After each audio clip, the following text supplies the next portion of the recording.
tanya dengan jujur, kalau saudara ada konflik, siapa dulu yang paling berani mengambil inisiatif? Maaf, saya salah.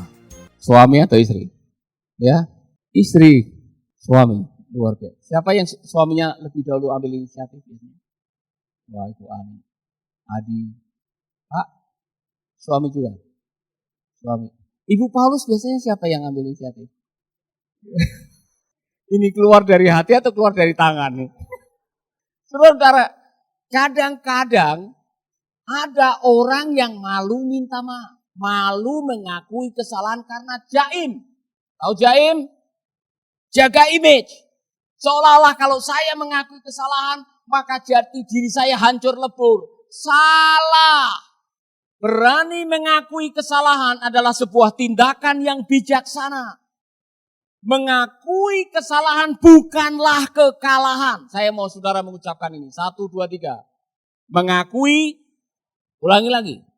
Kalau Anda salah dan Anda datang mengatakan, "Ma, saya yang salah." Itu tindakan yang terpuji.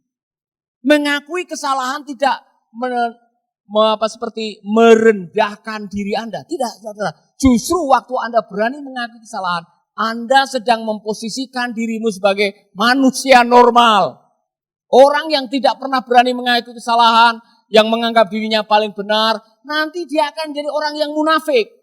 Seolah-olah tidak pernah salah, seolah-olah benar.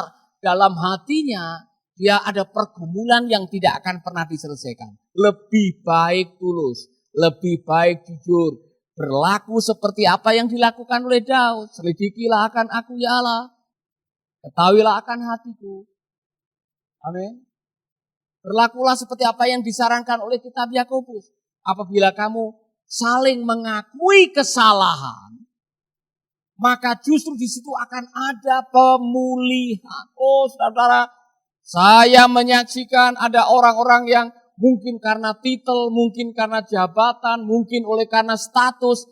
Walaupun dia salah, dia tidak mau mengakui kesalahannya. Dan orang-orang ini selalu menganggap diri benar dan mencari kambing hitam untuk bisa di-blame atau dicela. Ini gara-gara kesalahannya dia. Orang-orang seperti ini suatu saat akan ngunduh woing penggawe. Saudara kan tidak tahu itu. Dia tahu apa itu ngunduh woing penggawe? Menuai perbuatan Anda. Suatu saat saudara akan menuai. Saudara, ketika saudara tidak bisa saling memaafkan dan tidak mau mengakui kesalahan saudara, hidup Anda hanya dibebani dengan tuntutan pengakuan. Sebelum kamu mengakui kesalahan, saya tidak akan berdamai dengan kamu. Kenapa kamu dengan orang seperti itu? Kamu hanya harusnya tahu siapa saya. Jangan seperti Argadana. Saudara tahu siapa dia? Sudah jelas-jelas hidupnya penuh dengan dendam. Orang satu sudah minta maaf, tidak mau memaafkan. Saudara, ketika Anda sudah menyimpan kesalahan dan tidak mau memaafkan dan tidak berani mengakui kesalahan, pernikahan Anda akan ada dalam bahaya. Sebentar lagi yang namanya kesombongan akan menghancurkan. Mengapa orang tidak berani minta maaf? Sombong. Mengapa saudara tidak berani minta maaf? Sombong. Mengapa suamimu tidak berani minta maaf? Mengapa istrimu tidak berani minta maaf? Sombong.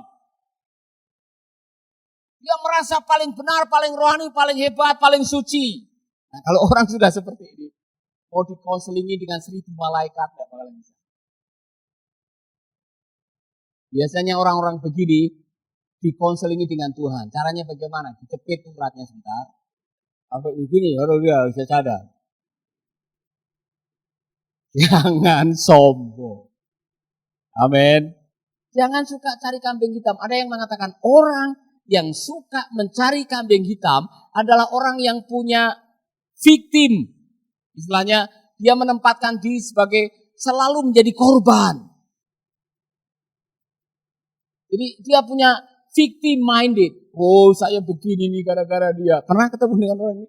Saya begini karena dia, saya begini karena ulahnya orang itu, saya jadi begini karena perlakuannya orang itu, saya begini karena fitnah orang itu. Saudara, saya mau mengatakan selama Anda selalu mencari orang untuk menjadi kambing hitam, Anda tidak akan pernah bertobat. Amin. Apa salahnya mengakui kesalahan?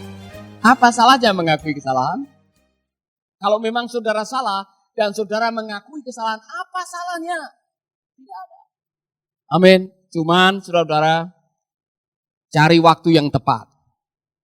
Sebab kalau saudara mungkin tidak mencari waktu yang tepat untuk mengakui kesalahan, bisa-bisa jadi masalah yang besar. Jadi saya pernah menginterview Pak Neko Pelamunia, salah satu orang yang mungkin pernah menjadi sutradara. Jadi dalam wawancara radio itu, dia mengakui istrinya itu suka ada di TVRI itu, di acara masak, aneka masakan Nusantara atau apa namanya. Nah, satu kali dia mau mengaku bahwa dia selingkuh. Cuman, saudara, istrinya itu pendoa yang luar biasa. Dan satu saat mengatakan, udah, kamu ngaku saja, kamu jujur dengan saya. Pak Niko tidak siap, atau Pak Niko was-was kalau saya ngaku nanti bagaimana. Karena selingkuhnya bukan hanya sekali. Ya, tapi ada satu waktu karena istrinya mungkin karena dia pendoa, maka dia sudah berpikir pasti dia kuat, istrinya pasti kuat. Dan ada satu malam katanya dia mengaku, jujur, sedetail-detailnya dia mengakui berapa wanita yang pernah diselingkuhi, langsung pingsan istrinya.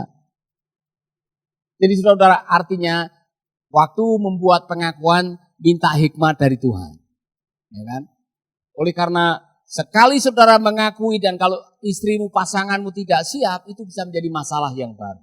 Jadi saudara, belajarlah untuk tidak menempatkan rasa bersalah pada pasangan Anda. Catatan, seorang psikolog anak mengatakan kalau mama papa bertengkar, anak-anak walaupun tidak tahu, mereka merasa bersalah. Seolah-olah kehadirannya itu yang membuat orang tua bertengkar. Jadi tolong sampaikan kepada orang tua yang lain, kalau bertengkar, kalau bisa masuk kamar, jangan dilihat oleh anak. Atau jangan di depan anak-anak. Amin. Baik saudara, yang terakhir. Oh, sudah selesai rupanya. Bentar, masih ada satu lagi. Saya pernah mengajarkan ini kepada Anda semuanya sebelumnya, tidak berbagi detail keintiman kehidupan Anda dengan pasangan. Saya mau menekankan ini kembali, saudara, bahwa makhluk yang namanya wanita itu adalah makhluk yang suka dengan detail, suka dengan sesuatu yang terperinci. Saya sebagai pria, kalau cerita itu to the point. Pria pada umumnya, kamu dari mana? Shopping center atau dari salon atau dari toko atau dari warung. Sudah selesai. Saya yakin di balik pertanyaan itu, seorang wanita masih mengharapkan cerita. Ya kan? Bener gak kira-kira? Di warung ngapain? Kamu dengan siapa? Ketemu siapa? Kadang tanya harga berapa? Apa saja yang kamu minum? Yang penting sama siapa? Oh, saya disertai dengan Tuhan Yesus. Nah, saya mengatakan bahwa salah satu kebutuhan yang sangat penting atau kebutuhan seorang wanita yang masuk kategori nomor 2, masih ingat apa? Yang pertama adalah attention, yang kedua kebutuhan utama seorang wanita apa? Percakapan. Maka jangan kaget kalau seorang wanita, orang Jawa bilang dedes. Didedes. Tahu dedes? Kamu dengan siapa di sana? Jam berapa sampai tadi? Kamu makan apa saja? Enak tidak? Iya kan? Ya kan? Dia pengen tahu, bukan oleh karena mau menyelidiki dan menginterogasi Anda. Dia pengen ada teman ngomong. Itu makhluk yang namanya wanita. Jadi saudara, belajarlah dalam kehidupan ini untuk bisa sharing. Walaupun kadang-kadang berat ya, terutama kalau saudara sudah capek pulang dari kantor. Ya kan? Cerita dong, cerita. suruh cerita dan sebagainya. Nah, saudara, ini pelajaran-pelajaran yang kadang-kadang kita tidak memahami. Oleh karena kita tidak pernah belajar waktu di sekolah. Tetapi ini pelajaran supaya kita tidak mengulangi kesalahan. Sahabat, Anda baru saja mendengarkan program Making Life Better. Hubungi kami di 0811 3901 144 atau 0811 3901 140. Mari dukung pelayanan Making Life Better melalui rekening BCA 66 900 30525. Sekali lagi, 66 900 30525 atas nama Paulus Wiratno. Terima kasih, Tuhan Yesus memberkati. Making life better, bikin hidup lebih baik.